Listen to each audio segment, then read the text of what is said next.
Plant growth and development. पौधे की growth कैसे होती है? एक छोटा पौधा बड़ा कैसे हो जाता है? Plant growth. उस प्लांट के अंदर roots, leaves, stem, flowers, fruit और सीड, इनका डेवलपमेंट कैसे होता है? इनका विकास कैसे होता है? डेवलपमेंट। एक पौधे की ग्रोथ कैसे होती है? उस पौधे के अंदर different organs, root, stem, leaves, flowers, fruit, ये कैसे डेवलप होते हैं? डेवलपमेंट। तो प्लांट ग्रोथ और डेवलपमेंट। पौधे के अंदर पहले हम लोग पढ़ेंगे इस चैप्टर में, पहले ग्रोथ पढ़ेंगे। पौधे की ग्रोथ कैसे होती है, ग्रोथ कैसे नापी जाती है, पौधे ने कितनी ग्रोथ की कैसे पता लगेगा, और अगले वाले पार्ट में डेवलपमेंट पढ़ेंगे। पौधों में जो डेवलपमेंट होता है, रूट्स बनती हैं, लीव्स बनती हैं, स्टेम, फ्लावर्स और फ्रूट्स जो बनते हैं, उनके पीछे हार्मोन्स जिम्मेदार होते हैं। तो हार्मोन्स के बारे में भी पढ़ेंगे। तो डेवलपमेंट के लिए क्या चाहिए? Hormones. Root, leaf, stem, flowers, fruit, इन सब के डेवलपमेंट के लिए क्या चाहिए? हार्मोन्स। तो हार्मोन्स भी पढ़ेंगे। तो पहले वाले पार्ट में प्लांट ग्रोथ पढ़ेंगे, पौधे की ग्रोथ कैसे होती है, पौधा कैसे छोटे से बड़ा हो रहा है, ग्रोथ को किस तरीके से नापा जाता है, ये भी जानेंगे। और आखिर में डेवलपमेंट पढ़ेंगे, और डेवलपमेंट में हार्मोन्स का रोल, हार्मोन्स का क्या रोल होता है, और भी कुछ चीजें वो भी सीखेंगे इस चैप्टर में। ये चैप्टर है तो लास्ट चैप्टर प्लांट फिजियोलॉजी का, लेकिन सबसे ज्यादा सवाल इसी से ही आते हैं, और हार्मोन्स के फंक्शन से सवाल खूब आते हैं। शुरू में भी सवाल आते हैं, लेकिन हार्मोन्स के फंक्शन के बहुत सवाल आते हैं। तो ये चैप्टर बहुत मन से सीखना, बहुत ज्यादा दिमाग नहीं लगाना, हल्का चैप्टर है। पिछले 2 चैप्टर से हल्का है, इसमें बहुत कॉन्सेप्ट बड़े बड़े नहीं है, थोड़ा थोड़ा लॉजिक है, थोड़े छोटे छोटे कॉन्सेप्ट हैं, लेकिन इसमें याद बहुत करना है। तो हार्मोन्स के फंक्शन वगैरह पहले, सबसे पहले इसी को ही याद करना प्लांट फिजियोलॉजी में, फायदे में रहोगे। इस चैप्टर को पहले तैयार करना। तो प्लांट ग्रोथ एंड डेवलपमेंट शुरू करते हैं। एवरी प्लांट और any sexually reproducing organism starts its life with a single cell.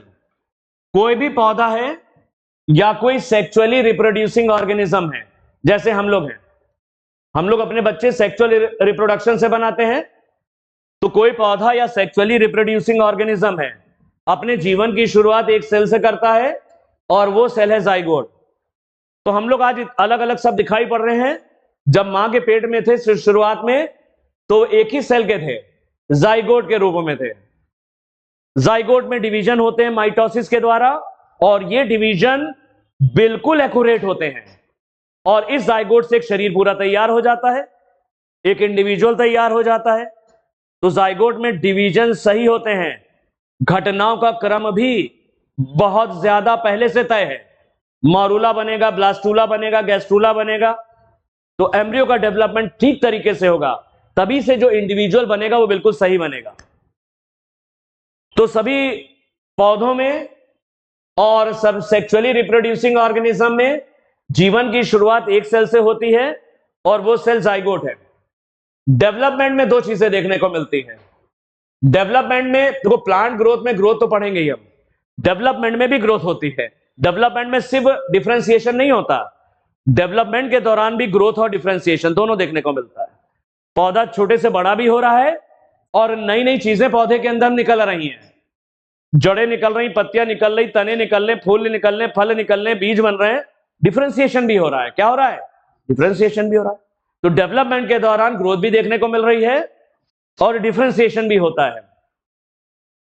Development of A mature plant from zygote. Zygote से मैच्योर प्लांट कैसे बनता है?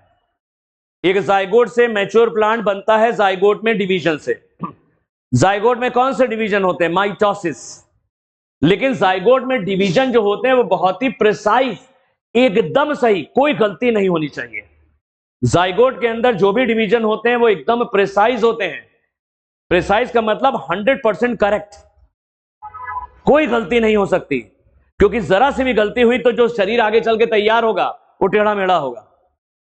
तो जाइगोट से जो मैच्योर पौधा तैयार होता है, तो जाइगोट में बहुत ही प्रिसाइज डिविजन्स होते हैं, and highly ordered succession of events. और जो घटनाएं आती हैं जाइगोट से, जाइगोट से इंडिविजुअल बनने के बीच में जो घटनाएं होती हैं उनमें जबरदस्त सक्सेशन होता है, क्रम होता है। पहले मॉरूला बनेगा, फिर ब्लास्टूला बनेगा, ब्लास्टोसिस्ट, फिर गैस्ट्रूला बनेगा, ऐसे क्रमानुसार होगा। तो घटनाओं का क्रम भी सही होना चाहिए, जाइगोट में डिवीजन भी सही होना चाहिए, तभी जो शरीर तैयार होगा पौधे का या एनिमल का वो एकदम सही बनेगा। जाइगोट में जो डिवीजन हो रहे हैं वो एकदम प्रिसाइज हैं, एकदम एक्यूरेट हैं, और जो घटनाओं का क्रम है वो भी एकदम सही है। पहले मॉरूला बना, फिर ब्लास्टूला बना, फिर गैस्ट्रूला बना, फिर इंडिविजुअल बना, ऐसे एम्ब्रियो बना, एम्ब्रियो पूरे से डेवलप हुआ।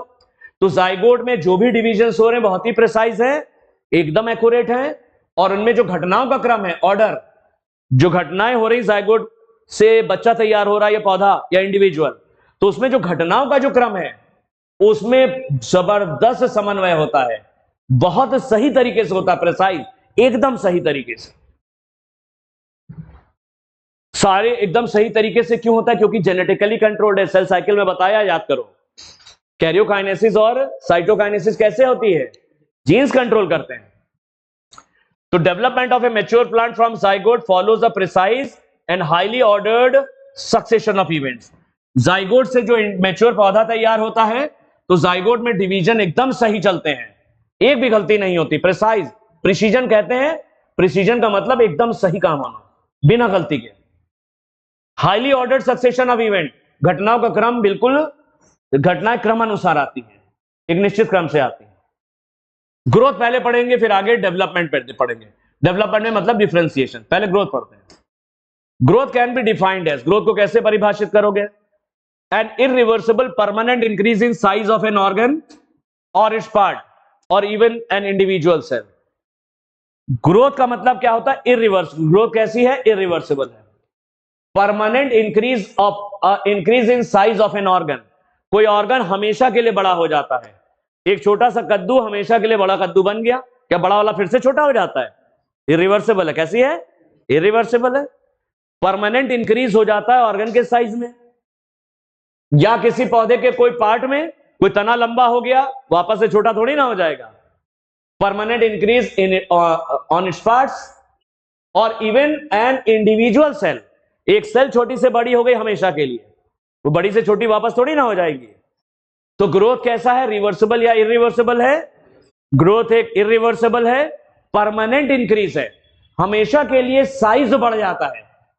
ऑर्गन का साइज हो या पौधे के किसी भाग, इस तने वगैरह का साइज हो, जड़ का साइज हो, पत्ती का साइज हो, और इवन सेल का साइज हो, हमेशा के लिए बड़ा हो जाता है। तो ग्रोथ कैसी हुई? रिवर्सिबल या इरिवर्सिबल? इरिवर्सिबल है। Generally growth is accompanied by metabolic processes. जब ग्रोथ होती है तो मेटाबॉलिज्म की वजह से होती है। सेल के अंदर मेटाबॉलिज्म चल रही है, मेटाबॉलिज्म में चल रही है एनाबॉलिक और कैटाबॉलिक प्रोसेस, इसकी वजह से ग्रोथ होती है। Generally growth is accompanied by metabolic processes that occur at the expense of energy. देखो, ग्रोथ जो होती है वो मेटाबॉलिज्म के फलस्वरूप होती है, या ऐसा भी कह सकते हो ग्रोथ के साथ साथ मेटाबॉलिज्म भी चल रही है। जब ग्रोथ हो रही है तो मेटाबॉलिज्म भी चल रही है। मेटाबॉलिज्म के लिए ऊर्जा चाहिए, क्या चाहिए? ऊर्जा चाहिए होती है। That occur at the expense of energy. Metabolism ऊर्जा खर्च करके चलती है। मेटाबॉलिज्म में ऊर्जा एक्सपेंस यानी खर्च होती है। जैसे expansion of a leaf is growth. एक छोटी पत्ती थी, वो एक्सपैंड करके बड़ी हो गई, ये ग्रोथ है। लेकिन जब पत्ती छोटी से बड़ी हो रही तो सेल के अंदर क्या चल रही है? मेटाबॉलिज्म चल रही है। तो ग्रोथ के साथ साथ मेटाबॉलिज्म भी चल रही है। मेटाबॉलिज्म में एनाबॉलिज्म भी है और कैटाबॉलिज्म भी है। मेटाबॉलिज्म जब चलती है तो एटीपी खर्च होता है। जैसे छोटी पत्ती जो है बड़ी हो रही है, एक्सपैंड कर रही है, ये एक तरह की ग्रोथ है। और बड़ी पत्ती दोबारा छोटी थोड़ी ना हो जाएगी, इरिवर्सिबल है। कैसी है? इरिवर्सिबल है। Plant growth generally is indeterminate. पौधों की ग्रोथ इनडिटर्मिनेट है, यानी अनिश्चित होती है। पौधों में ग्रोथ अनिश्चित होती है, या कह लो ओपन है, हमेशा होती है। अनिश्चित मतलब हमेशा चलती है पौधों में ग्रोथ, क्योंकि पौधों के पास होते हैं मेरिस्टेम। पौधों में ग्रोथ ओपन है या इनडिटर्मिनेट होती है? पौधों में ग्रोथ हमेशा चलती है, क्योंकि पौधों के पास पाए जाते हैं मेरिस्टेम। तने के सिरों पर, जड़ के सिरों पर मेरिस्टेम्स होते हैं, और इन मेरिस्टेम की मदद से पौधों में ग्रोथ हमेशा होती है। एक 2000 साल पुराना बरगद का पेड़ भी है, तो उसमें भी ग्रोथ हो रही है, वो भी ग्रो कर रहा है, क्योंकि उसके पास क्या है? मेरिस्टेम।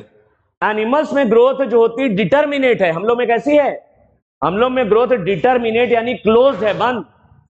एक बार लंबाई बढ़ना खत्म हो गई तो अब लंबे थोड़ी ना हो जाएंगे। ग्रोथ हम लोग में क्लोज हो जाती है, हम लोग के पास मेरिस्टेम नहीं है। In plants growth continues throughout life. पौधों में ग्रोथ जीवन पर्यंत चलती है। Continuous growth in plant is due to presence of meristems. पौधों में लगातार ग्रोथ किसके कारण से होती है? पौधों में लगातार ग्रोथ मेरिस्टेम के कारण होती है। मेरिस्टेम कहां पाए जाते हैं? रूट और शूट के एपेक्स पर, जड़ और तनों के सिरे पर पाए जाते हैं, और इन्हीं मेरिस्टेम की मदद से पौधों में ग्रोथ होती है हमेशा। Meristematic cells of such meristem have the capacity to divide. Meristematic cells जो मेरिस्टेम के अंदर पाई जाती हैं, उनमें विभाजन की क्षमता होती है, वो हमेशा डिवाइड करती रहती हैं। मेरिस्टेम्स के अंदर पाई जाती है मेरिस्टेमेटिक सेल। मेरिस्टेमेटिक सेल्स के अंदर डिवीजन की क्षमता होती है, विभज्योतकी ऊतक, मेरिस्टेमेटिक टिश्यू। तो पौधों में लगातार ग्रोथ किसके कारण होती है? मेरिस्टेम्स के कारण। ये मेरिस्टेम्स कहां पाए जाते हैं? रूट और शूट के एपेक्स पे। इन मेरिस्टेम के अंदर कौन सी सेल्स है? मेरिस्टेमेटिक सेल्स, जो लगातार डिवाइड करती हैं और कभी खत्म नहीं होती, बनी रहती। सेल परपिचुएट। सेल परपिचुएट का मतलब बनी रहती हैं, खत्म नहीं होती। मेरिस्टेमेटिक सेल्स लगातार डिवाइड भी करती हैं और अपने को बनाए रखती हैं, खत्म नहीं होती, हमेशा बनी रहती हैं। Self perpetuate. The cells formed from meristem lose capacity to divide. लेकिन इन मेरिस्टेम से जो सेल्स बनती हैं, उनमें डिवीजन की क्षमता समाप्त हो जाती है।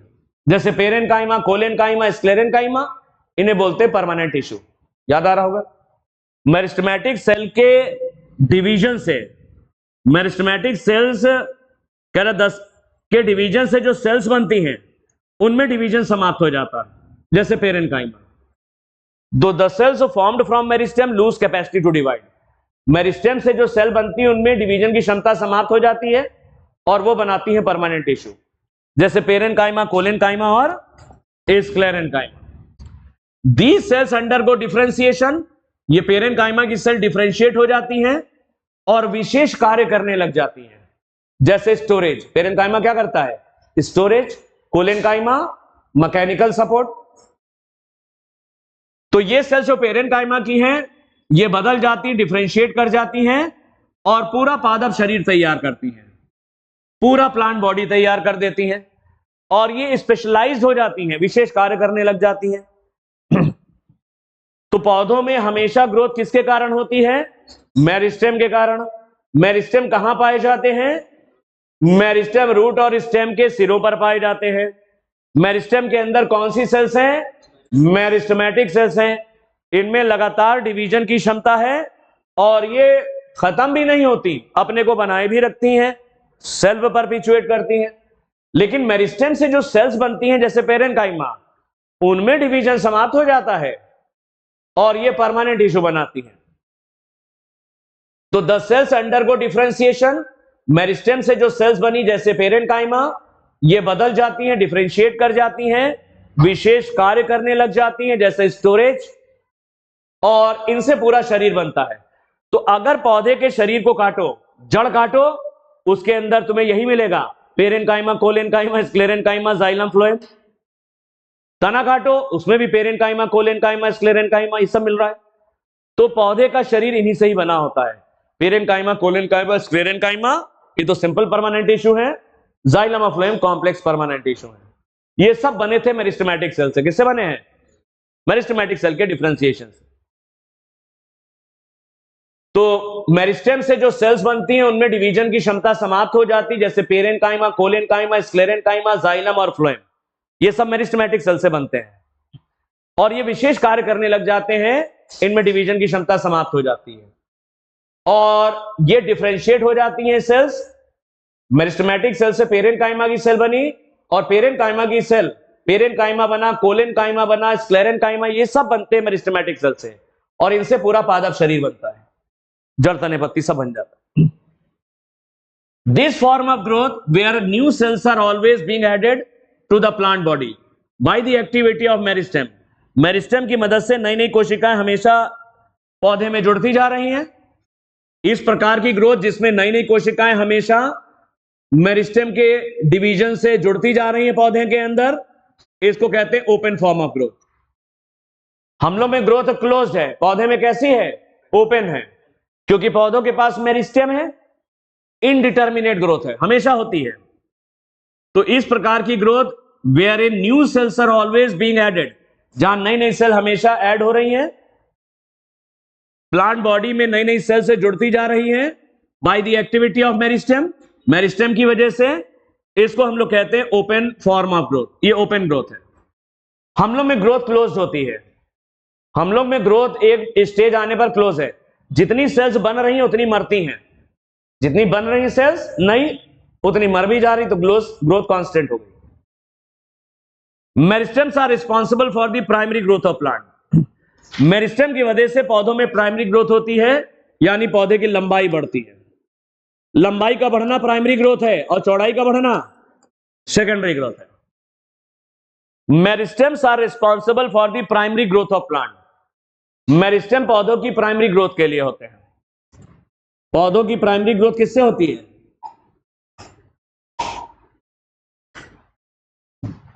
मेरिस्टेम से पौधे की लंबाई बढ़ती है, प्राइमरी ग्रोथ होती है। Elongation of plant along their axis, पौधा लंबा होता जा रहा, मेरिस्टेम की वजह से पौधा लंबा होता जा रहा, लंबाई का बढ़ना प्राइमरी ग्रोथ। पौधों में ग्रोथ जो होती है वो लोकलाइज्ड है, केवल मेरिस्टेम पे होती है। पौधों में जहां जहां मेरिस्टेम होंगे वहां ग्रोथ होगी।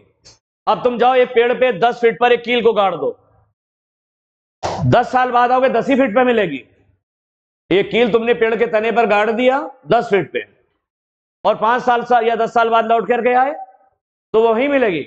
अक्सर लोग घूमने उन्हें जाए, नैनीताल जाए, उधर गए, पेड़ पर इसे हार्ट बना देते हैं और उस पर अपना नाम भी लिख देते हैं अपनी मैडम के साथ। वो हार्ट 10 साल बाद पहुंचे दोबारा नैनीताल वहीं मिलेगा। पौधों में ग्रोथ यहां थोड़ी ना हो रही है, तो मेरिस्टेम पे हो रही है। कहां हो रही है? मेरिस्टेम पे हो रही है। और मेरिस्टेम पे ग्रोथ होने से लंबाई बढ़ रही है। क्या हो रही है? लंबाई। लंबाई का बढ़ना primary growth. Dicotyledonous plant, dicot पौधे हैं, जैसे मटर है, मस्टर्ड है, टी है, ये सब डाइकोट है। एंड जिम्नोस्पर्म, और जिम्नोस्पर्म में हैव लेटरल मेरिस्टेम, इनमें लेटरल मेरिस्टेम भी होते हैं।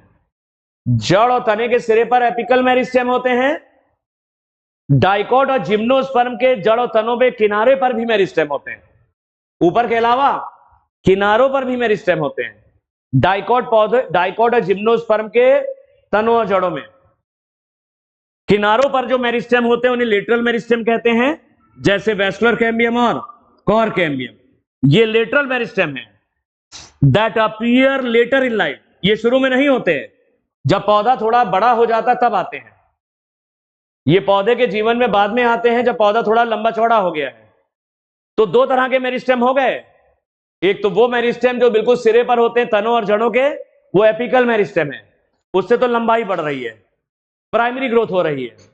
लेकिन लेटरल मेरिस्टेम किनारों पर होते हैं, जड़ और तनों के रूट और स्टेम के किनारों पर होते हैं, लेकिन दो जगह मिलेंगे केवल, डाइकोट और जिम्नोस्पर्म।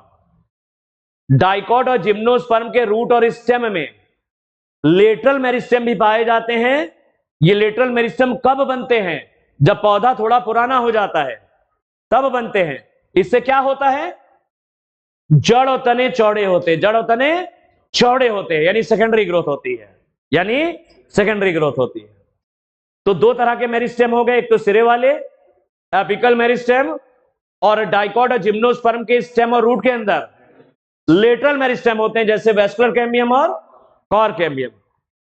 एपिकल मेरिस्टेम से लंबाई यानी प्राइमरी ग्रोथ होती है, और लेटरल मेरिस्टेम यानी वैस्कुलर कैम्बियम, कोर कैम्बियम से तने और जड़ चौड़े होते हैं, सेकेंडरी ग्रोथ होती है।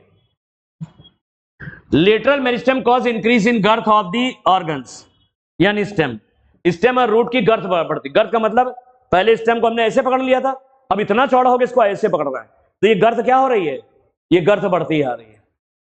तो लेटरल मेरिस्टेम से तने चौड़े हो रहे हैं और इनकी गोलाई बढ़ती जा रही है, तना की गर्थ बढ़ती जा रही है।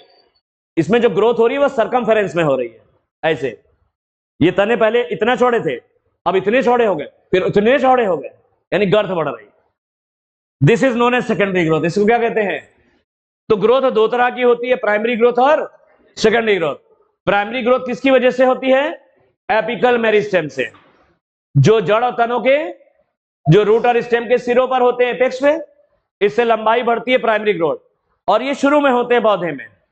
जब पौधा थोड़ा मेच्योर हो जाता है तो लेटरल मेरिस्टेम पैदा होते हैं। लेटरल मेरिस्टेम कहां होते हैं? प्राइमरी ग्रोथ एपिकल मेरिस्टेम से हो रही है, लंबाई बढ़ रही है, प्राइमरी ग्रोथ सभी पौधों में हो रही है। लेकिन डाइकोट और जिम्नोस्पर्म में केवल उनके तनों और जड़ों में लेटरल मेरिस्टेम भी होते हैं और उनमें सेकेंडरी ग्रोथ भी होती है। चौड़ाई यानी गर्थ बढ़ती है तन और जड़ों की, स्टेम और रूट की। प्राइमरी मेरिस्टेम अर्ली लाइफ में दिखते हैं, शुरुआत से ही दिखते हैं। सेकेंडरी मेरिस्टेम जब पौधा थोड़ा पुराना हो गया तब दिखाई पड़ते हैं। सेकेंडरी मेरिस्टेम जैसे लेटरल मेरिस्टेम, वेस्कुलर कैम्बियम और कॉर कैम्बियम। एक चीज और ध्यान रखना, पूछा जाता है सेकेंडरी ग्रोथ कौन से पौधों में दिखती है? डाइकोट और जिम्नोस्पर्म के तनों में भी होती है, तने भी चौड़े होते हैं, और जड़ों में भी होती है, जड़ें भी चौड़ी होती है। ग्रोथ इज मेजरेबल, ग्रोथ को नापा जा सकता है। ग्रोथ को कैसे नापोगे? Growth of a cell is mainly due to increase in the amount of protoplasm. अरे ग्रोथ को नापने के लिए एक आता है ऑक्सेनोमीटर। ग्रोथ हम लोग किससे नापते हैं? एक आता है ऑक्सेनोमीटर।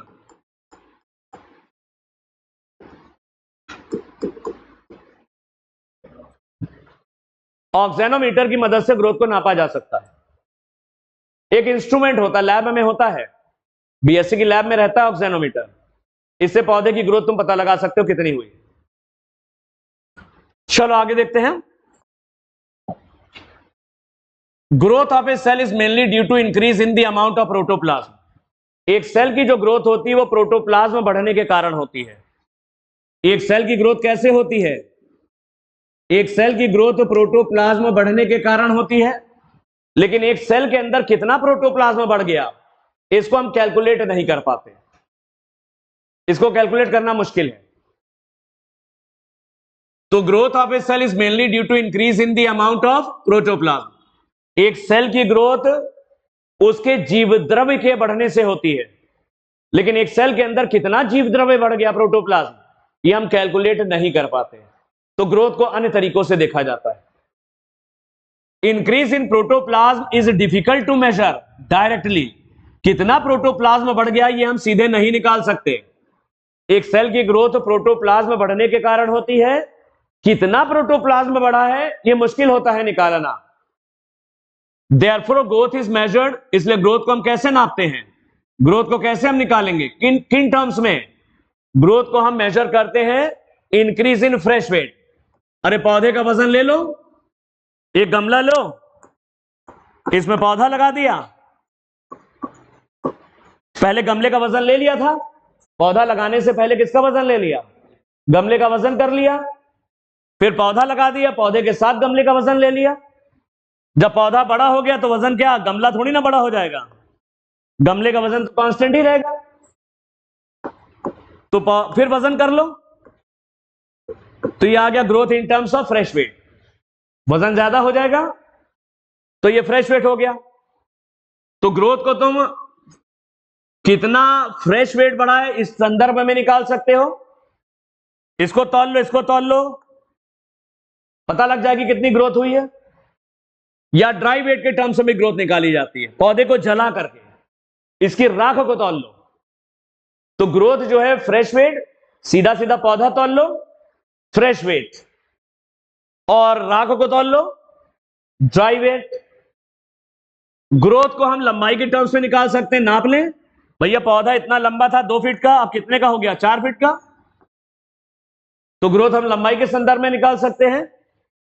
एरिया के संदर्भ में एक छोटी पत्ती थी, इसका एरिया कम था, अब ये पत्ती बड़ी हो गई, एरिया ज्यादा हो गया, तो ग्रोथ हमने एरिया के संदर्भ में निकाल लिया, सरफेस एरिया। ग्रोथ को हम वॉल्यूम के संदर्भ में निकाल सकते हैं। जैसे तरबूज की एक सेल ये 3.5 लाख गुना तक बड़ी हो सकती है, वॉल्यूम के संदर्भ में ग्रोथ निकाली जा सकती है। और नंबर के फॉर्म में सेल की संख्या कितनी बढ़ गई।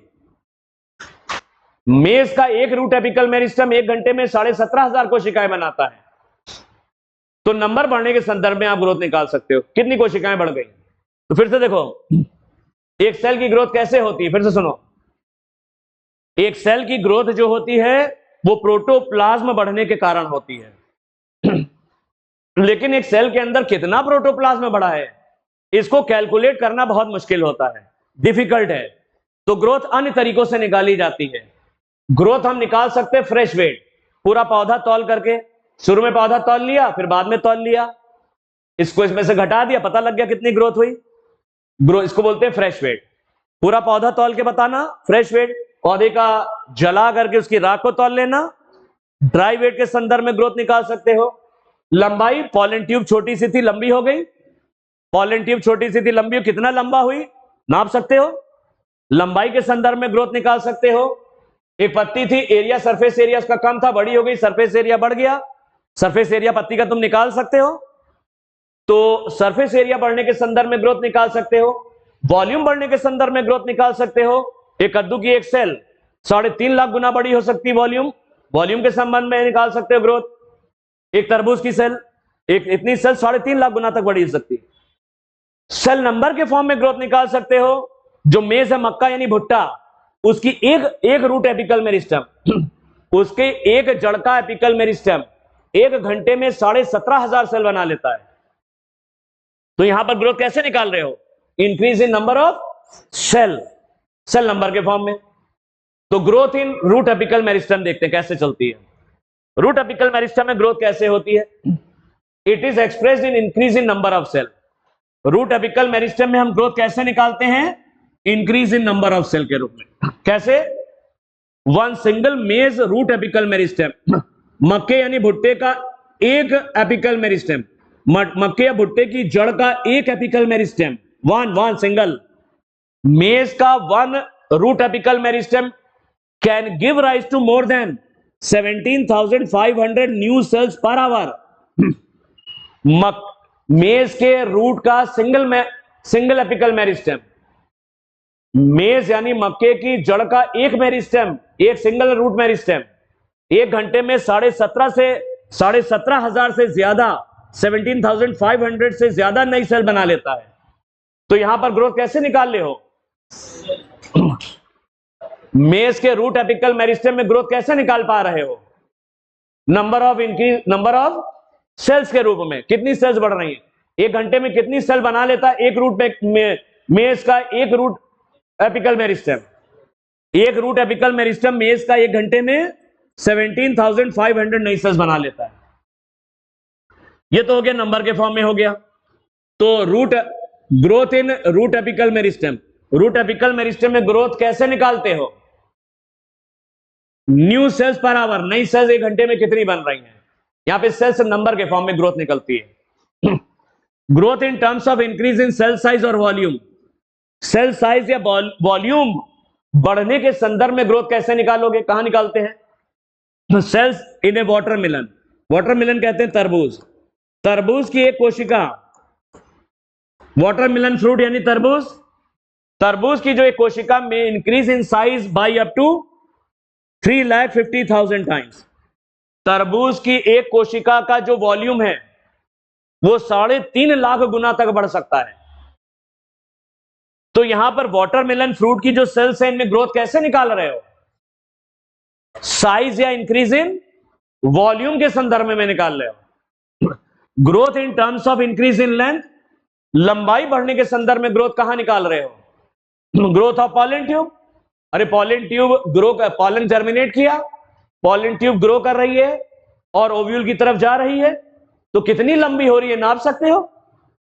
तो पॉलन ट्यूब की ग्रोथ कैसे निकालोगे, लंबाई बढ़ने के संदर्भ में, पॉलन ट्यूब कितनी लंबी हो गई ये तुम कैलकुलेट कर सकते हो, पता लगा सकते हो। Growth in terms of increase in surface area, surface area बढ़ने के संदर्भ में ग्रोथ कहां निकाल पाओगे? Growth in a dorsiventral leaf, dicot leaf, एक डाइकॉट लीफ थी, छोटी से बड़ी हो गई, तो यहां पर ग्रोथ कैसे निकाल रहे हो? लीफ का सरफेस एरिया बढ़ गया, और कितना सरफेस एरिया बढ़ा है तुम निकाल सकते हो, ये तो हम निकाल सकते हो, आगे हम निकाल के दिखाएंगे भी, आगे है। तो ग्रोथ, एक सेल की ग्रोथ कैसे होती है जरा बताओ? एक सेल की ग्रोथ प्रोटोप्लाज्म बढ़ने के कारण होती है, लेकिन एक सेल के अंदर कितना प्रोटोप्लाज्म बढ़ा है ये हम बहुत मुश्किल है निकाल पाना, इसलिए ग्रोथ दूसरे तरीकों से निकाली जाती है। ग्रोथ फ्रेश वेट के फॉर्म में निकाल सकते हो, ड्राई वेट के फॉर्म में निकाल सकते हो, कितनी लंबाई बढ़ी, लेंथ के फॉर्म में कितना सरफेस एरिया बढ़ गया, कितना वॉल्यूम बढ़ गया, या कितनी सेल्स बढ़ गई, इन फॉर्म से ग्रोथ निकाली जाती है। जैसे रूट एपिकल मेरिस्टेम में ग्रोथ कैसे निकालोगे? Increase in number of cells. Maize का सिंगल रूट एपिकल मेरिस्टेम 1 घंटे में 17,500 से ज्यादा सेल बना लेता है 1 घंटे में। ग्रोथ सेल साइज या वॉल्यूम के संदर्भ में कहां देखने को मिलती है? वाटरमेलन की सेल्स में। वाटरमेलन की एक सेल का वॉल्यूम कितना गुना बढ़ सकता है? 3,50,000, 3.5 लाख गुना। ग्रोथ लंबाई बढ़ने के संदर्भ में कहां निकालोगे?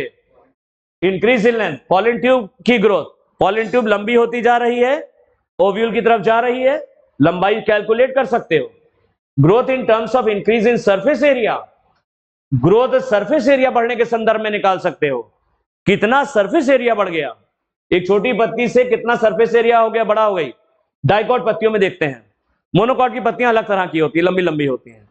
डाइकॉट पौधों की पत्तियों में हम पत्ती की ग्रोथ निकाल सकते हैं सरफेस एरिया बढ़ने के संदर्भ में। एक छोटी पत्ती थी, सरफेस एरिया कम था, 5 दिन में इतनी बड़ी हो गई, सरफेस एरिया ज्यादा हो गया, कितना सरफेस एरिया बढ़ गया हम कैलकुलेट कर सकते हैं। Phases of growth, the period of growth is generally divided into 3 phases. पूरे ग्रोथ के पीरियड को 3 अवस्थाओं में बांट दिया गया है। एक पौधे के पूरे ग्रोथ के पीरियड को 3 अवस्थाओं में बांट दिया गया है, मेरिस्टेमेटिक फेज, इलॉन्गेशन फेज और मैच्योरेशन फेज। मेरिस्टेमेटिक, इलॉन्गेशन और maturation phase. Meristematic phase, elongation phase और मैच्योरेशन फेज। इधर देखो, हमने तुम्हें मॉर्फोलॉजी में सिखाया था, शायद तुम्हें याद आ रहा हूं, रूट का टिप, यहां पर रूट कैप थी, याद आ रहा है?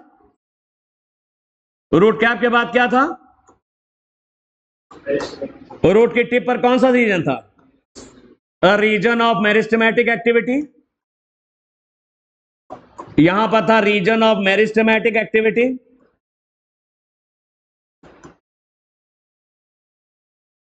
फिर था इसके ऊपर a region of elongation,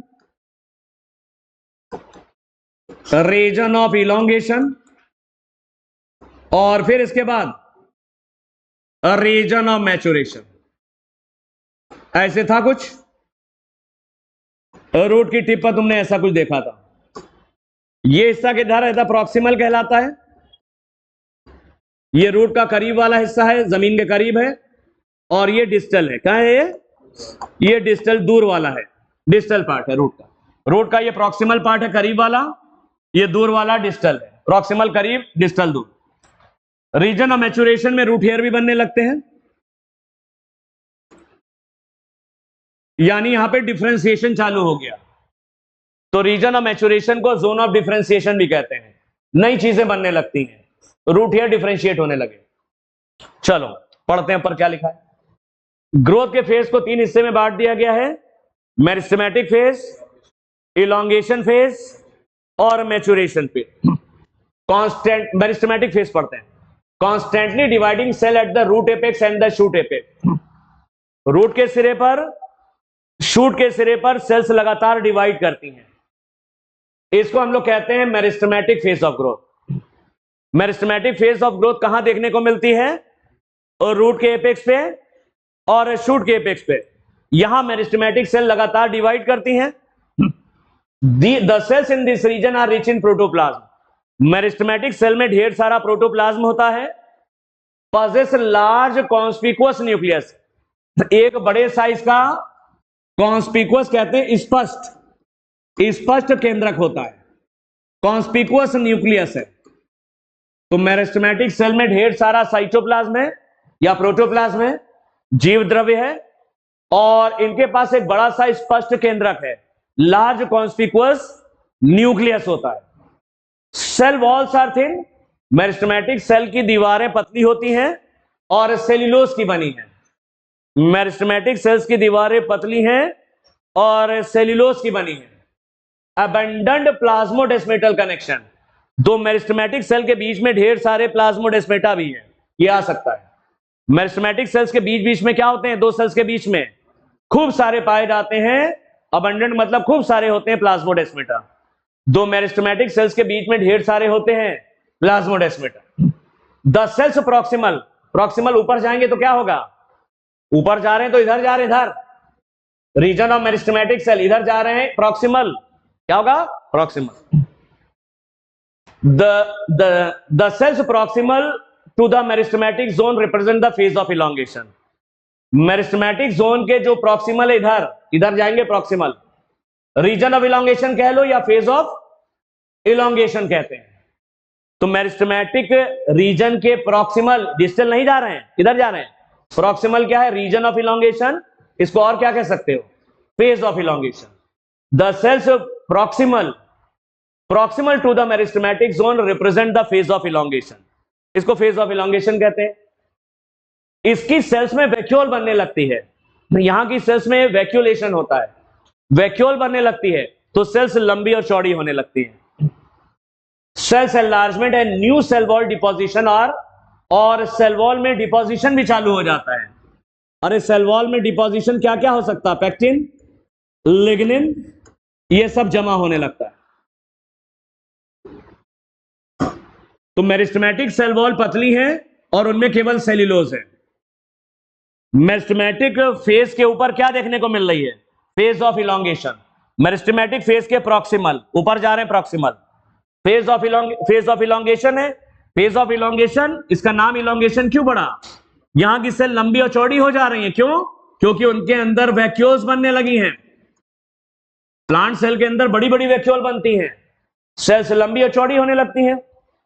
increased वैक्यूलेशन, vacuole बनने की वजह से cell enlargement and new cell wall deposition, cell बड़ी हो जाती है, लार्ज हो जाती है। New cell wall deposition, cellulose के साथ साथ पैक्टिन और लिग्निन वगैरह जमा होने लगते हैं। Are the characteristics of the cells in this phase, phase of elongation की सेल्स की ये पहचान है। फेज ऑफ इलॉन्गेशन, अच्छा मेरिस्टेमेटिक सेल की क्या पहचान है, रिच इन प्रोटोप्लाज्म, ढेर सारा प्रोटोप्लाज्म, बढ़िया सा बड़ा सा स्पष्ट केंद्रक है, लार्ज कॉन्स्पिकुअस न्यूक्लियस है, और दो सेल्स के बीच में ढेर सारे प्लाज्मोडेस्मेटा भी नजर आ रहे हैं। Phase of elongation, meristematic phase के प्रॉक्सिमल है फेज ऑफ इलॉन्गेशन। यहां की सेल्स की क्या पहचान है, सेल्स के अंदर वैक्यूल बनने लगी है, इंक्रीज्ड वैक्यूलेशन, वैक्यूल बनने लगी सारी सेल्स के अंदर, तो सेल बड़ी हो जाएंगी और सेल वॉल में सेल्यूलोज के अलावा ये सब जमा होने लगेगा। अगर पैक्टिन जमा होगा तो कोलेन काइमा बनेगा, और लिग्निन जमा होगा तो स्क्लेरेन काइमा बनने लगेगा। तो are the characteristic of the cells in this phase. तो फेज ऑफ इलॉन्गेशन की कोशिकाओं की क्या पहचान है, क्या कैरेक्टरिस्टिक्स होते हैं सेल्स के, वैक्यूलेशन यानी वैक्यूल्स बनने लगी, सेल बड़ी होने लगी, और सेल वॉल में कुछ चीजें जमा होने लगती हैं। Proximal to the phase of elongation, phase of elongation के प्रॉक्सिमल क्या है, रीजन ऑफ मैच्योरेशन या फेज ऑफ मैच्योरेशन है। Phase of, region of maturation बोले phase of maturation. Cell attains maximum size, cell का साइज मैक्सिमम हो चुका है, अब सेल बड़ी नहीं होगी। In terms of wall thickenings and protoplasm modification, जितना जो जमा होना था पैक्टिन लिग्निन सब जमा हो चुका है, अब नहीं होगा यहां पे, और प्रोटोप्लाज्म जितना मॉडिफाई होना था, बढ़ना था, वो सब बढ़ चुका। तो रीजन फेज ऑफ इलॉन्गेशन के प्रॉक्सिमल क्या है, फेज ऑफ इलॉन्गेशन के प्रॉक्सिमल फेज ऑफ मैच्योरेशन। यहां की क्या विशेषता है, यहां का सेल का साइज मैक्सिमम हो चुका है, किन संदर्भ में मैक्सिमम हो चुका, जितनी दीवारों में कुछ जमा होना था वो जम चुका, पैक्टिन लिग्निन जो जमा होना था जमा हो चुका, और प्रोटोप्लाज्म में जो रूपांतरण होने थे बढ़ रहा था, बढ़ना बंद हो जाएगा।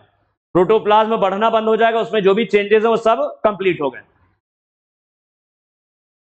तो ये ध्यान रखना, फेज ऑफ मेरिस्टेमेटिक एक्टिविटी के ऊपर है phase of elongation, phase of meristematic activity के प्रॉक्सिमल है, प्रॉक्सिमल है phase of elongation, phase of elongation के प्रॉक्सिमल है फेज ऑफ मैच्योरेशन। ये फेजेस ऑफ ग्रोथ देख लेना। मेरिस्टेमेटिक सेल में ये याद रख लेना, rich in protoplasm, prominent large nucleus और ढेर सारे plasmodesmatal connection.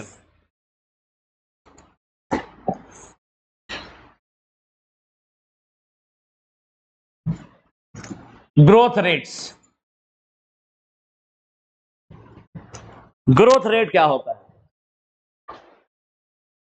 Growth per unit time is called growth rate. एक निश्चित समय में कितनी ग्रोथ होती है उसे ग्रोथ रेट कहते हैं। 1 घंटे में पौधा कितना लंबा हो गया, ग्रोथ रेट है। तो increase growth per unit time is termed as growth rate. एक निश्चित समय में कितनी ग्रोथ होती है उसको कहते हैं growth rate. Rate of growth can be expressed mathematically. Rate of growth को हम मैथमेटिकली भी एक्सप्रेस कर सकते हैं, ये फॉर्मूला भी हम बताएंगे, LT equal to L0 plus RT। Growth को हम मैथमेटिक्स के द्वारा भी रिप्रेजेंट कर सकते हैं। एक पौधे में कितनी ग्रोथ हुई इसको मैथमेटिक्स के द्वारा, गणित के द्वारा भी प्रदर्शित कर सकते हैं, दिखा सकते हैं। Growth rate shows 2 types of growth pattern. Growth rate जब हम देखते हैं तो 2 तरीके हमको नजर आते हैं। ग्रोथ रेट्स में हमको 2 तरह के पैटर्न नजर आते हैं, अरिथमेटिक ग्रोथ और ज्योमेट्रिक ग्रोथ। जब हम ग्रोथ रेट देखते हैं तो 2 तरीके नजर आते हैं, अरिथमेटिक और जियोमेट्रिक ग्रोथ नजर आती है। तो फिर से देखो, एक निश्चित समय में जितनी ग्रोथ होती है उसे ग्रोथ रेट कहते हैं। एक निश्चित समय में पौधा कितना लंबा हो रहा है वो ग्रोथ रेट है। ग्रोथ रेट को मैथमेटिक्स के द्वारा एक्सप्रेस किया जा सकता है, फॉर्मूला बनता है, बताएंगे भी। ग्रोथ रेट शो करती है 2 तरह के ग्रोथ पैटर्न। ग्रोथ रेट में हमको 2 तरह के ग्रोथ पैटर्न देखने को मिलते हैं। ग्रोथ के 2 तरीके देखने को मिलते हैं, अरिथमेटिक और ज्योमेट्रिक ग्रोथ देखने को मिलती है। चलो देखते हैं अरिथमेटिक और ज्योमेट्रिक ग्रोथ क्या होती है। इधर आओ, अरिथमेटिक ग्रोथ देखते हैं। यहां पर देखो, अरिथमेटिक ग्रोथ में होता क्या है, जो एक सेल से 2 सेल बनती हैं। एक सेल थी, एक सेल से 2 सेल बनी। माइटोसिस में एक सेल से कितनी सेल बनती हैं, 2। तो जब एक सेल से 2 सेल बनती हैं तो उसमें से एक मैच्योर हो जाती है, यानी डिफरेंशिएट हो जाती है, आगे डिवाइड नहीं करती। एक सेल डिफरेंशिएट कर जाती, डिवाइड नहीं करती, केवल एक ही डिवाइड करती है। तो 2 बन गई।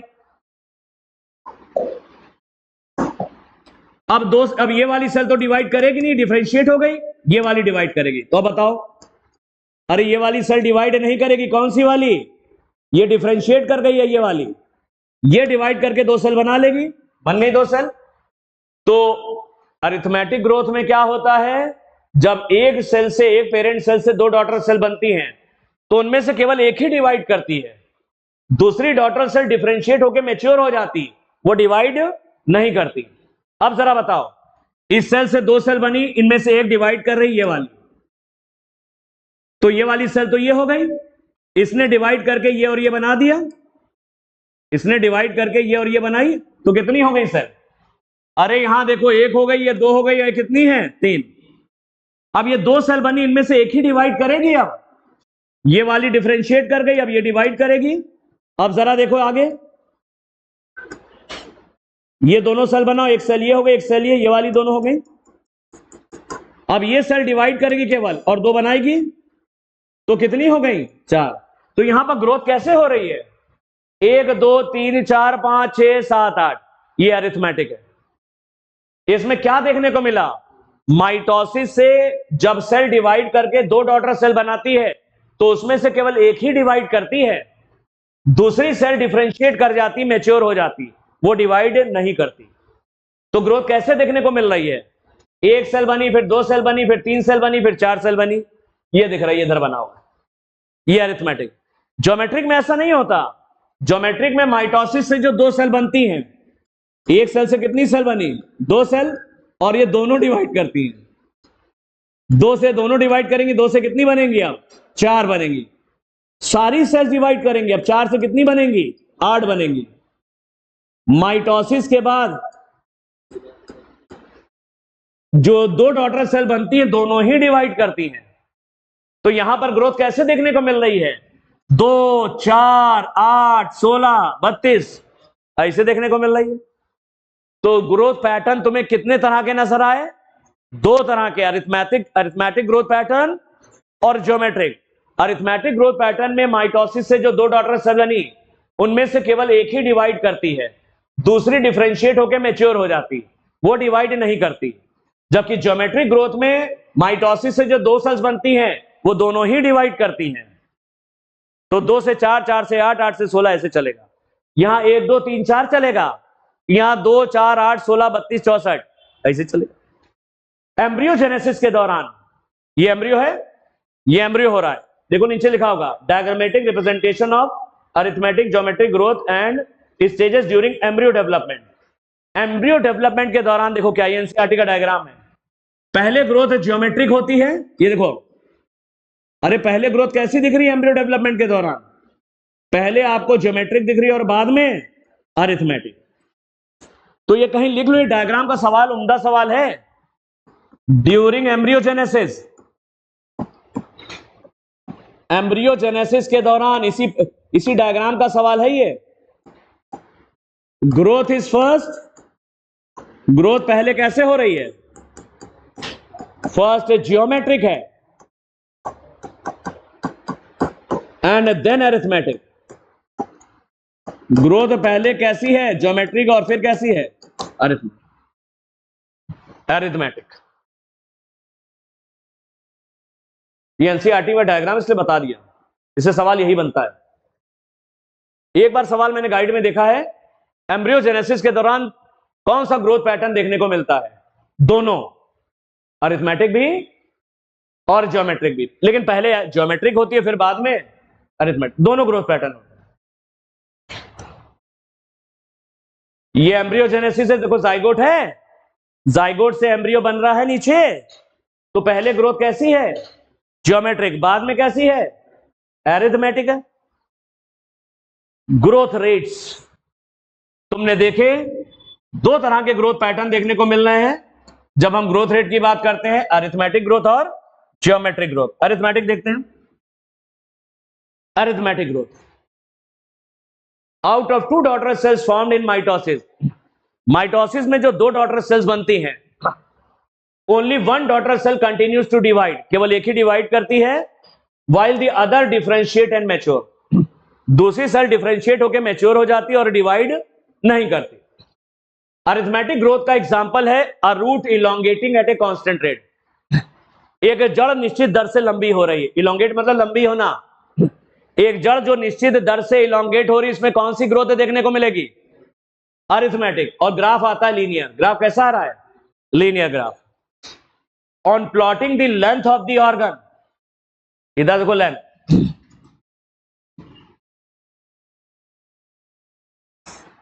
अरिथमेटिक ग्रोथ हमको कहां देखने को मिलती है?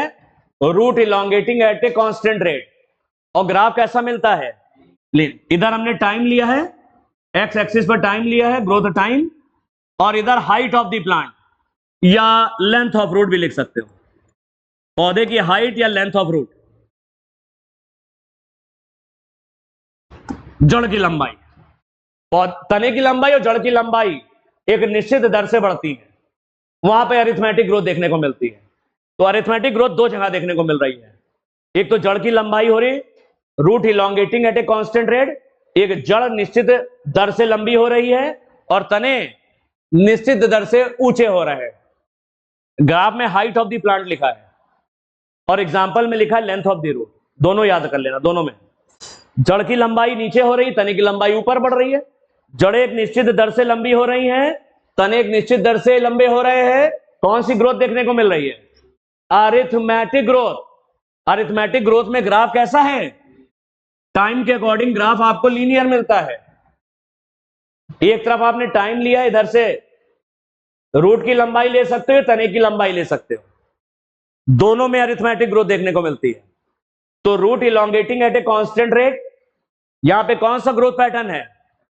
अरिथमेटिक। और हाइट, तने की जो हाइट बढ़ रही है निश्चित दर से, वहां पर भी तुम्हारी अरिथमेटिक ग्रोथ है। ग्राफ में लिखा इसलिए बता दिया। और root elongating at a constant rate, ये उदाहरण है इसका अरिथमेटिक ग्रोथ रेट का। On plotting the length of the organ against time, अगर किसी भी ऑर्गन जड़ और तने की लंबाई एक तरफ ले ली, ऑर्गन की लंबाई, और एक तरफ टाइम ले लिया against time, a linear curve is obtained, एक लीनियर कर्व मिलता है। तो अरिथमेटिक ग्रोथ कर्व कैसा है? अरिथमेटिक ग्रोथ कर्व लीनियर होता है। एक्स एक्सिस पर टाइम ले लिया, इधर कोई भी ऑर्गन की लंबाई ले ली, स्टेम और रूट की लंबाई एक तरफ ले ली। मैथमेटिकली अरिथमेटिक ग्रोथ को हम लोग ऐसे एक्सप्रेस करते हैं, मैथमेटिकली यानी गणित के रूप में अरिथमेटिक ग्रोथ को कैसे एक्सप्रेस किया जाता है? LT equal to L0 plus RT। Arithmetic growth को हम इस तरीके से एक्सप्रेस करते हैं, LT equal to L0 plus RT। इसका मतलब क्या हुआ? LT हो गया रूट की लंबाई 5 दिन बाद, एक निश्चित समय बाद।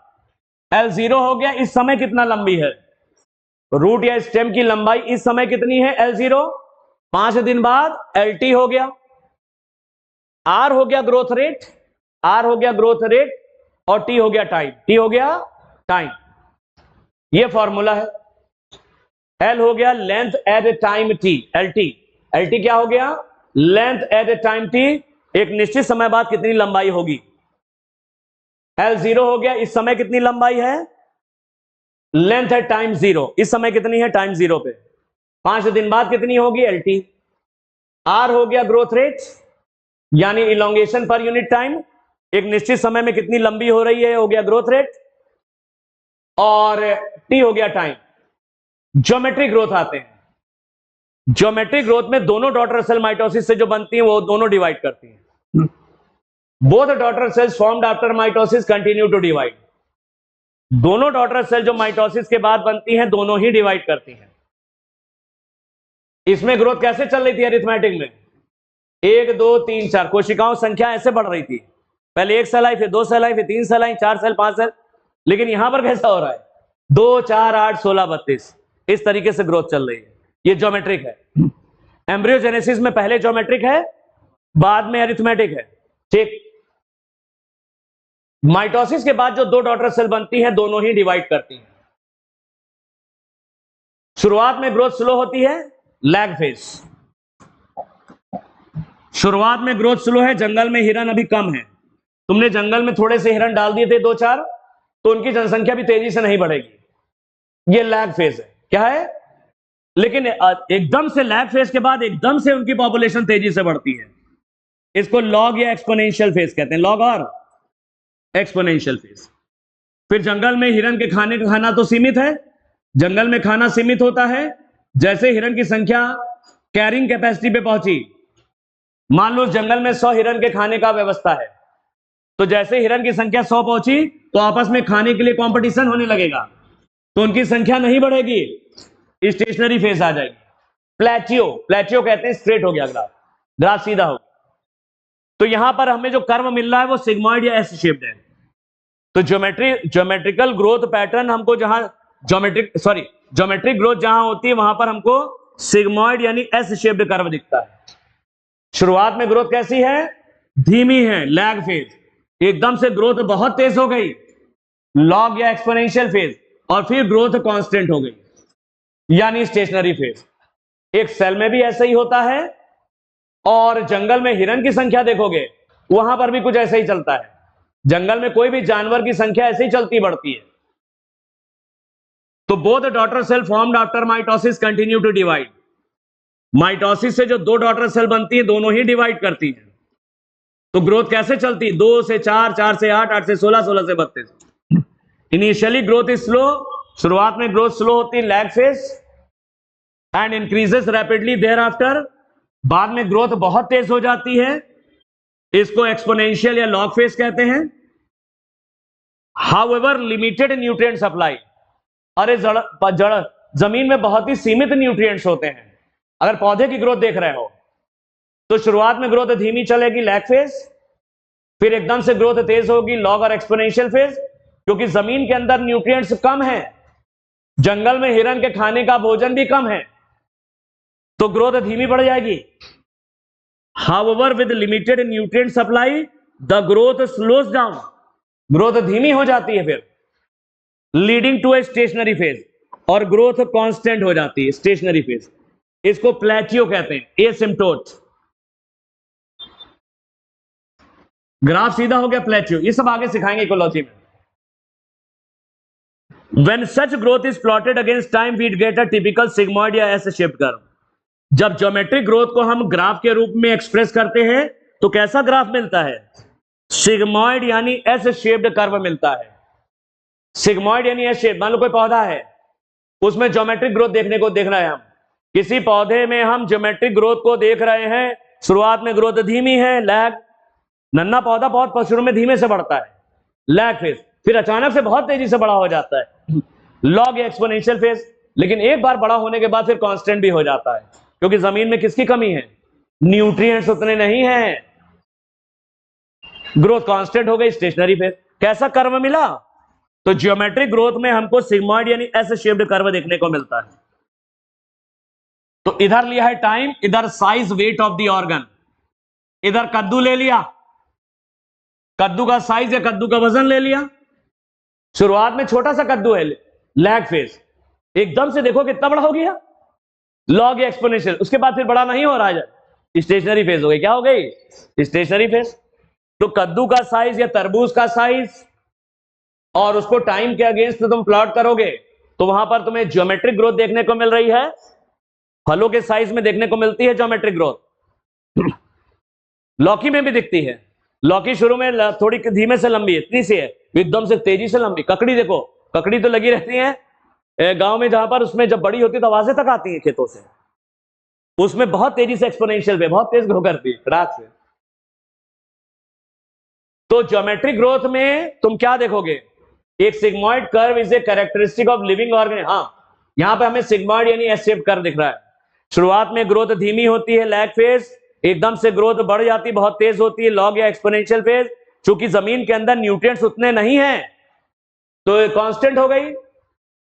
तो कद्दू शुरुआत में धीमे से बड़ा हुआ, लैग, एकदम से तेजी से बड़ा हुआ, लॉग या एक्सपोनेंशियल, फिर बड़ा होना बंद हो गया। A sigmoid curve is a characteristic of living organism growing in a natural environment। Sigmoid curve वहां भी देखने को मिलता है जंगल में। कोई जीव को लेकर के बनाओ, जैसे हिरन है, हिरन को लेकर के बनाओगे तो वहां पर भी तुम्हें सिग्मॉइड कर्व मिलेगा। शुरुआत में हिरन कम है, एकदम से बहुत तेजी से बढ़ गए। शुरुआत में कम है लैग फेज, तुमने जंगल में 10 हिरन डाल दिए, अभी बढ़ते नहीं, तेल दिए। फिर थोड़े दिन बाद क्या होगा? शुरुआत में धीरे धीरे हिरन बढ़े, 10 से 20 हुए, तो शुरुआत में धीमी ग्रोथ हुई, बाद में इतनी तेज हो जाते, एकदम से बढ़ जाते हैं। क्योंकि जंगल में हिरन के खाना सीमित है, तो बाद में इसके बाद क्या होगी? लॉग फेज के बाद शुरुआत में धीमे से ग्रो करे, लैग फेज, हिरन की संख्या एकदम से तेज बढ़ने लग गई, लॉग या एक्सपोनेंशियल फेज। जंगल में खाना सीमित है, हिरन कांस्टेंट हो गए, क्योंकि खाना सीमित है, आपस में कंपटीशन होने लगा, आपस में। एक कहानी लिखी है एनसीईआरटी ने, राजा और मंत्री के बीच में शर्त लगी, चौपड़ खेलते हैं, चेस खेलते हैं। चेस में टोटल कितने खाने होते हैं? 8 खाने इधर, 8 खाने उधर, 64 खाने। कितने हैं? 64 खाने हैं। मंत्री ने कहा राजा से, चलिए आज शर्त लगाते हैं। बोला क्या मंत्री राजा से कि हर खाने में गेहूं का दाना डबल करते जाइएगा, बस। डबल का मतलब ज्योमेट्रिक ग्रोथ। हर खाने में गेहूं का दाना जस्ट डबल करना है, और जितना अनाज इन खाने को भरने में आएगा उतना मुझे दे दीजिएगा। राजा ने कहा कौन सी बड़ी बात है, 64 खाने हैं, इसमें कितना गेहूं आ जाएगा इसमें। तो भरना रखना चालू किया। पहले खाने में 1 रखा, दूसरे में 2 रखा, तीसरे में 4 रखा, चौथे में 8 रखा, 5वें में 16 रखा। शुरुआत में ग्रोथ धीमी लग रही, राजा तो खुश हो रहा था, लैग फेज चल रही है। क्या चल रही है? Lag phase. एकदम से जब खाने आगे बढ़ गए तो पता लगा उसके राज्य में जितना अनाज था वो कम पड़ गया, उस पे 64 खानों में आ ही नहीं पाया। तुम देखना कितना आ जाएगा 64 खाने पहुंचते पहुंचते। तो ज्योमेट्रिक ग्रोथ की इतनी वैल्यू होती है। शुरुआत में एकदम धीमी लगता है, कुछ नहीं है, स्लो होती है, लैग फेज, बाद में बहुत तेज हो जाती है, लॉग या एक्सपोनेंशियल फेज। तो मंत्री तो जीत गया, राजा हार गया।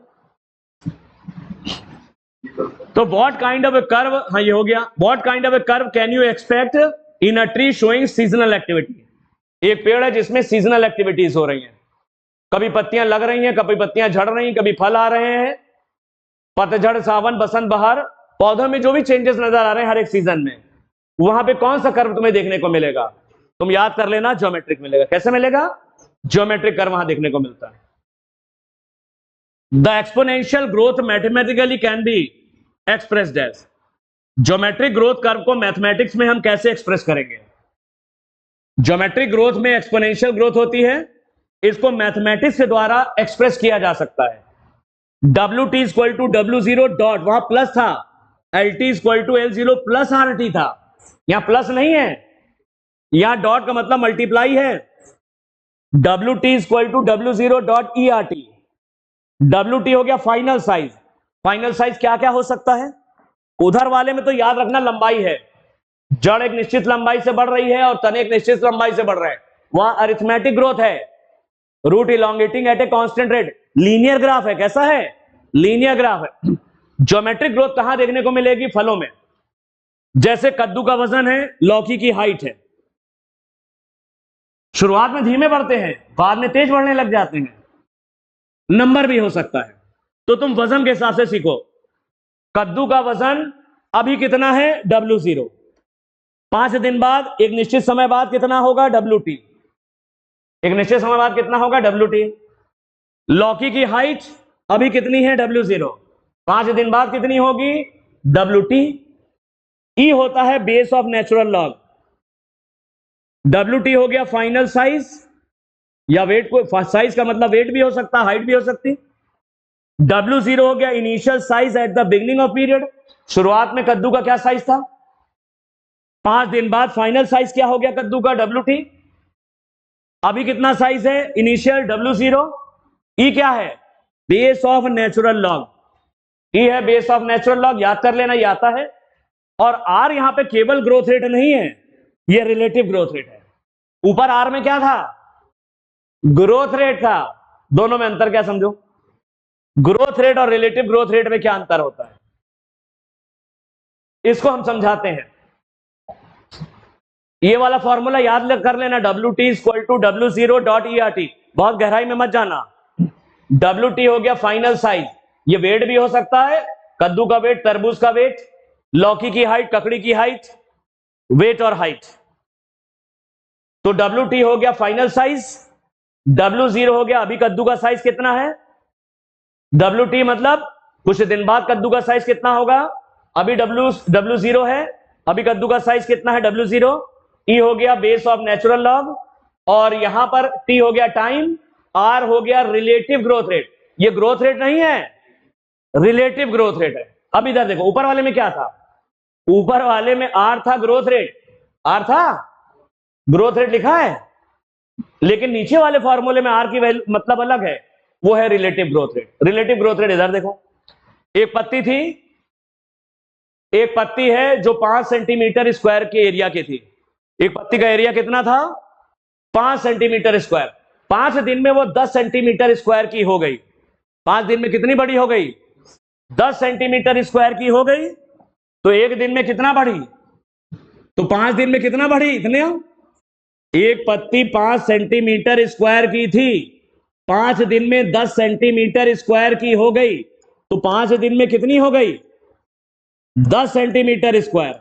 लेकिन 10 सेंटीमीटर स्क्वायर पहले कितनी थी? तो 5 घटाना पड़ेगा, तो कितना आया? 5 सेंटीमीटर स्क्वायर आया। ये 5 दिन में बढ़ी। एक पत्ती 5 सेंटीमीटर स्क्वायर की थी, 5 दिन में 10 सेंटीमीटर स्क्वायर की हो गई, तो 5 दिन में कितना बढ़ी? 5 सेंटीमीटर स्क्वायर बढ़ गई। एक दिन में कितना बढ़ी? 1 centimetre square per day. 1 centimetre square per day, ये हो गई growth rate, RR growth rate. इसकी निकालो। एक पत्ती 50 सेंटीमीटर स्क्वायर की थी, 5 दिन में 55 हो गई, तो 5 दिन में ये भी कितना बढ़ी? 5 दिन में ये भी 5 सेंटीमीटर स्क्वायर बढ़ी? नहीं बढ़ी। एक पत्ती 50 सेंटीमीटर स्क्वायर की थी, 5 दिन में 55 हो गई, तो 5 दिन में कितना बढ़ी? 55 माइनस 50, 5 सेंटीमीटर स्क्वायर बढ़ी। तो एक दिन में कितना बढ़ी? 1 सेंटीमीटर स्क्वायर पर डे। तो दोनों में ये कहलाती एब्सोल्यूट ग्रोथ रेट। इसको ग्रोथ रेट बोलते हैं, ये एब्सोल्यूट ग्रोथ रेट भी कहते हैं। रिलेटिव ग्रोथ रेट क्या होता है? अब इधर देखो, ये 5 पे 5 बढ़ी है, तुमने 5 रुपए लगाया, तुम्हें 10 रुपए मिल गया, कितना फायदा हुआ? 5 रुपए का। इसमें तुमने 50 रुपए लगाया, तुम्हें 55 मिला, 50 लगा के 55 मिला, इसमें भी कितने का फायदा हुआ? 5 रुपए का। 5 पे 5 बढ़ी, 50 पे 5 बढ़ी, तो रिलेटिव ग्रोथ रेट इसमें ज्यादा हुई है। रिलेटिव ग्रोथ रेट का मतलब शुरुआत में कितनी थी, इनिशियल पैरामीटर भी देखते हैं।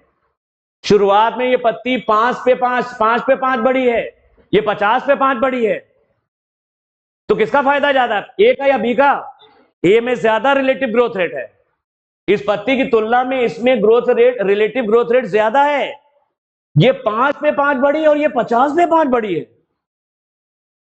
तो यहां ध्यान रखना, तो WT equal to W0 dot ERT, इसमें R जो है वो रिलेटिव ग्रोथ रेट है, और रिलेटिव ग्रोथ रेट निकालने के लिए फाइनल साइज, इनिशियल साइज भी जब मालूम होना चाहिए। शुरुआत में कितनी थी, इनिशियल साइज के बारे में भी मालूम होना चाहिए, तभी हम निकाल पाएंगे रिलेटिव ग्रोथ। कैसे निकालेंगे? बहुत इजी है। अभी देखो इजी है बिल्कुल, बस हमको यहीं तक ही बताना है। R is also the measure of the ability of the plant to produce new plant material। R का मतलब यह भी हुआ कि पौधा नया मटेरियल कितना बना रहा है। R, इधर ध्यान दो, बस 5 मिनट की बात है। R is also the measure of the ability of the plant to produce new plant material। जिस पौधे में R की वैल्यू ज्यादा, वो ज्यादा बेहतर होगा, इसीलिए R को एफिशिएंसी इंडेक्स बोलते हैं। R रिलेटिव ग्रोथ रेट जिसमें ज्यादा है, इसका मतलब वो पौधा ज्यादा बेहतर है। 5 पे 5 बढ़ गई, ये 50 पे 5 बढ़ी, दोनों में बढ़ी 5 ही है, लेकिन ये 5 पे 5 बढ़ी है, तो इसमें R की वैल्यू बेहतर है, ज्यादा है। R की वैल्यू जितनी ज्यादा होगी, इसका मतलब क्या हुआ, वो पौधा ज्यादा एफिशिएंट है, वो पौधे में ग्रोथ अच्छी हो रही है।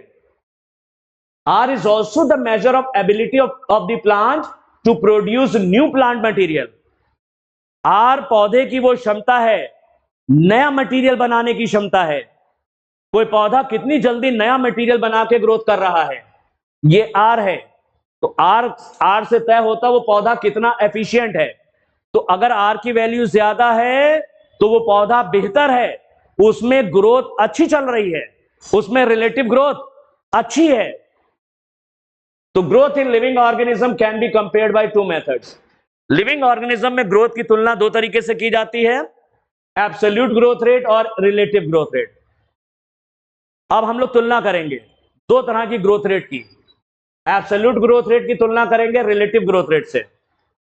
एब्सोल्यूट ग्रोथ रेट नॉर्मल जो हमने तुम्हें बताई, total growth per unit time, एक निश्चित समय में कितनी ग्रोथ हुई, उसे R या एब्सोल्यूट ग्रोथ रेट कहते हैं, जो हमने इस वाले फॉर्मूले में बताया था, इस वाले LT equal to L0 plus RT, ये R है, ये एब्सोल्यूट ग्रोथ रेट। अब इधर देखो, लीफ ए में क्या था, लीफ ए का साइज शुरुआत में कितना है, हम बता चुके, देख लो बस सवाल है। शुरुआत में इस पत्ती का साइज कितना है, 5 सेंटीमीटर स्क्वायर। 5 दिन बाद कितना हो गया, 10 सेंटीमीटर स्क्वायर हुआ। तो 5 दिन में कितना बढ़ी है, 5 दिन में 5 सेंटीमीटर स्क्वायर बढ़ी, और 1 दिन में 1 सेंटीमीटर स्क्वायर पर डे। इसको बोलते हैं absolute growth rate. Absolute growth rate कैसे निकालोगे, फाइनल साइज हो गया 10, शुरुआत में कितनी थी 5, तो 10 minus 5, total number of days 5 दिन में देखना है, तो फाइनल साइज हो गया 10, इनिशियल साइज था 5, तो 10 में से 5 घटा दिया, और टोटल डेज कितना है 5, तो ये आ गया 1 सेंटीमीटर स्क्वायर पर डे इस वाली पत्ती के अंदर। तो लीफ ए की एब्सोल्यूट ग्रोथ रेट कितनी आ गई, 1 centimetre square per day. Leaf B में देखो, लीफ बी का शुरुआत का साइज कितना है 50, और 5 दिन बाद इसका साइज कितना हो गया 55। इसमें निकालो absolute growth rate. Absolute growth rate हुए final size minus initial size upon total number of days. Final size है 55, इनिशियल साइज था 50, नंबर ऑफ डेज है 5, तो इसमें भी आ गई absolute growth rate same 1 centimetre square per day. तो leaf ए और लीफ बी में एब्सोल्यूट ग्रोथ रेट सेम है 1 सेंटीमीटर स्क्वायर पर डे। तो दोनों में पत्तियां प्रतिदिन 1 सेंटीमीटर स्क्वायर की रफ्तार से बढ़ी। ये भी पत्ती 1 सेंटीमीटर स्क्वायर प्रतिदिन बढ़ी, ये भी पत्ती 1 सेंटीमीटर स्क्वायर प्रतिदिन बढ़ी। लेकिन रिलेटिव ग्रोथ रेट कैसे निकालोगे? इसमें एब्सोल्यूट ग्रोथ रेट को इनिशियल पैरामीटर से भाग करना पड़ेगा। शुरुआत में कितनी थी उससे भाग करना पड़ेगा। एब्सोल्यूट ग्रोथ रेट को इनिशियल पैरामीटर से भाग करो तो पहली वाली ग्रोथ लीफ ए में निकालो, growth per unit initial parameter, शुरुआत में ये पत्ती कितनी थी उससे भाग करना पड़ेगा, तब आएगी relative growth rate. Absolute growth rate को डिवाइड कर दोगे किससे? इनिशियल पैरामीटर से। तो पहली वाली पत्ती में देखो एब्सोल्यूट ग्रोथ रेट कितनी है लीफ ए में? 1 आई थी। अरे 1 ही तो है। नंबर ऑफ डेज कितने है? ये शुरू में कितनी थी? शुरू में 5 थी। इनिशियल पैरामीटर 5 से भाग किया, ये आ गई 0.2 centimetre square per centimetre square per day. Leaf B में निकालो, लीफ बी में एब्सोल्यूट ग्रोथ रेट सेम है। Absolute growth rate leaf B में भी 1 centimetre square per day same निकली है, लेकिन इनिशियल पैरामीटर से भाग करना पड़ेगा। शुरुआत में कितनी थी उससे डिवाइड करना पड़ेगा। शुरुआत में ये कितनी थी? 50। तो 50 से भाग करोगे तो आएगा 0.02 centimetre square per centimetre square per day. इसका मतलब क्या हुआ? Leaf A shows much higher relative growth rate. Leaf A में relative growth rate leaf B से ज्यादा है। तो एब्सोल्यूट ग्रोथ रेट में टोटल ग्रोथ देखी जाती है और रिलेटिव ग्रोथ रेट में शुरुआत में कितनी थी उससे डिवाइड करना पड़ेगा। एब्सोल्यूट ग्रोथ रेट को डिवाइड कर दो किससे? इनिशियल पैरामीटर कितनी थी पहले? पहले वाली पत्ती इनिशियली कितनी थी? 5 सेंटीमीटर स्क्वायर। तो 5 से डिवाइड कर दिया। लीफ बी कितनी थी पहले? लीफ बी 50 थी तो 50 से डिवाइड कर दिया। तो रिलेटिव ग्रोथ रेट किसमें ज्यादा मिली? लीफ ए में या लीफ बी में? लीफ ए में काफी ज्यादा है। लीफ ए में 0.2 है और लीफ बी में 0.02 है। ये ध्यान रखना, ऐसे कर लेना।